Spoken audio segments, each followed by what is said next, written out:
United Airlines is one of the so-called U.S. Big Three airlines among Delta Airlines and American Airlines. At the time of making this video, its fleet consists of 416 aircraft, including United Express, a regional brand of the airline from Chicago. Interestingly, United is currently the first airline in the world by the number of destinations served, although most of them are domestic, and second in terms of revenue and fleet size. Like all airlines that are that size, United uses both Airbus and Boeing aircraft, as it needs to keep it diversified enough. However, when you take a closer look at the airplane types that the airline has, you can see that one manufacturer is clearly winning. In fact, all of United's widebody aircraft have been made by Boeing. In addition, United deferred the order for A350s and decided to get 150 Boeing 787s. Why did they reject Airbus? Let's take a closer look. As I mentioned at the beginning, airlines of that size should have diversified fleets. Relying on aircraft from only one manufacturer can have serious consequences, as the airline becomes dependent on a single company. The importance of this was highlighted when the 737 MAX was grounded after 2 deadly crashes. An airline that relied solely on Boeing would have been at risk of immediate bankruptcy. Fortunately, this didn't happen to United, as their narrow-body fleet consists of both Airbus A320s and Boeing 737s. But when it comes to wide-bodies, things are quite different. First, United is the only airline among the Big Three that has never in its history operated an Airbus-made wide-body aircraft. While American and Delta were, or in the case of the latter using the A330s or the A350s, this is not the case with United. In the past, the airline from Chicago operated only McDonnell Douglas DC-10s and Boeing 747s in the wide-body sector, and it still uses 767s, including the rare 400 variant, which flies only for 2 airlines, as well as 777s and 787s Dreamliners. Now, I may surprise you, but in 2010, United already ordered A350s with a delivery date in 2020. This was later postponed to 2027. Now the airline is planning to commence Airbus wide-body operations in 2030. I know you may now think that the video title is misleading, but I can assure you that this will most likely not happen, and there are numerous reasons behind that. First, almost exactly 1 year ago, United ordered an additional 50 Dreamliners, and while this may at first sound like nothing unusual, the word additional is the key here. The airline already had 100 787s on order at the moment of this decision. In addition, 71 of these aircraft are already flying for United, so the airline plans to have 221 Dreamliners in total. Having just a handful of Airbus widebody, in addition to that, just wouldn't make sense. There were even rumors back in December 2022 that the A350 order would get canceled altogether, but this didn't happen until now. United most probably won't want to add a small subfleet designed by another aircraft manufacturer. That would have added complexity to the fleet and increased maintenance costs.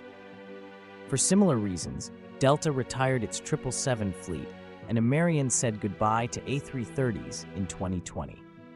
Having a few jets that require totally different spare parts, crew-type ratings, and maintenance personnel is very costly, and United definitely wouldn't like to risk that, as the financial outlook in the aviation industry is not positively surprising, to put it mildly.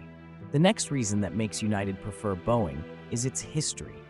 On October 1, 2010, United Airlines merged with Continental Airlines.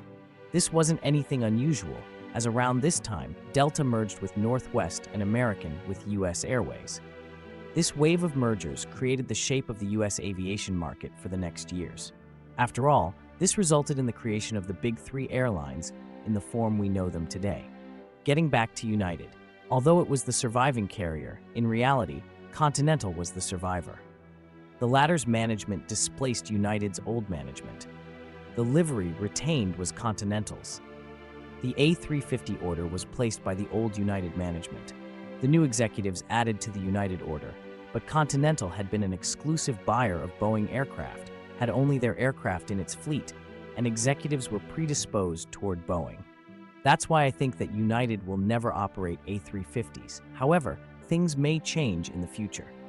As I mentioned before, After getting all of the 787s, United is going to be by far the largest operator of the type, while today it's second after Japanese All Nippon Airways. This would lead to fleet simplification, as Dreamliners will eventually replace 767s and some of the 777s and 757s. United is of course not the only Boeing buyer, as Continental. The airline's narrow-body fleet is split between 737 and A320 families. However, Boeing is prevailing here as well, both in terms of currently operated aircraft and ordered ones. The airline now also has 50 Airbus A321XLRs on order. But this came after Boeing couldn't decide whether to launch the new mid-market airplane after years of dithering.